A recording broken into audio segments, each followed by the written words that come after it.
Hi, this is Charting Man Dan of TheChartGuys.com, home of technical analysis education. Click the link for a free week trial, no credit card required, and gain access to our multiple live broadcasts daily, community chat room, educational videos, nightly watch lists, and more. Invest in your education and future and join the community today.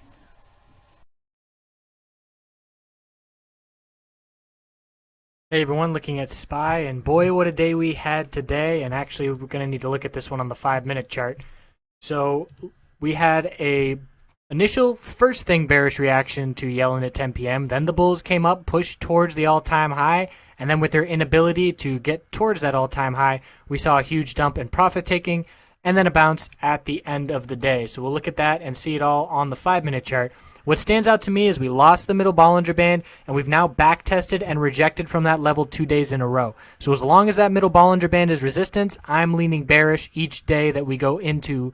So that means Monday I'm leaning bearish, and I'll be looking at 217.87 as resistance. The weekly time frame finally confirmed. After 4 bearish candlesticks in a row, we confirmed the last week bearish reversal candlestick, and we're looking at the 10-week moving average support, which will be right around 215 at the open next week. So let's look at this 5-minute chart. So here is your initial bullish reaction. To start the day, consolidation, there's Yellen, dump, and then rip for the bulls. Consolidated, held that 20-period support, and then an absolute high-volume dump.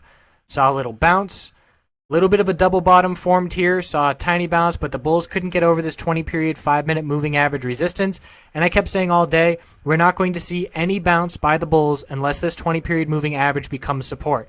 So waiting for that cue, look what happened. We closed above that 20-period moving average support. Let's say you made the worst entry on that candlestick. You got in at 216.78. We then ran up for the next 25 minutes to 217.52. So a nice quick move there. If you were playing weekly options, that would have been a 25% move at the least.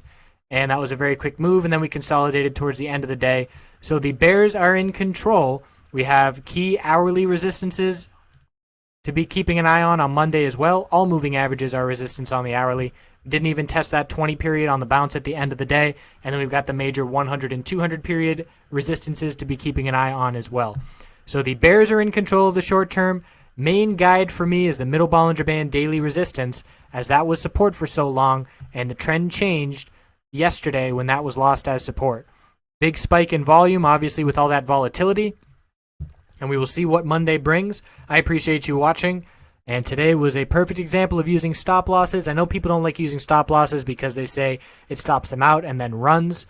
Well, that just means working on adjusting your stop loss levels and getting them to where you're comfortable, and maybe even playing with less capital so you can give your wiggle room a greater, or you can give your stop loss greater wiggle room without losing too much money on the trade. So we'll see what tomorrow or Monday brings. I hope you all have a great weekend. Thanks for watching.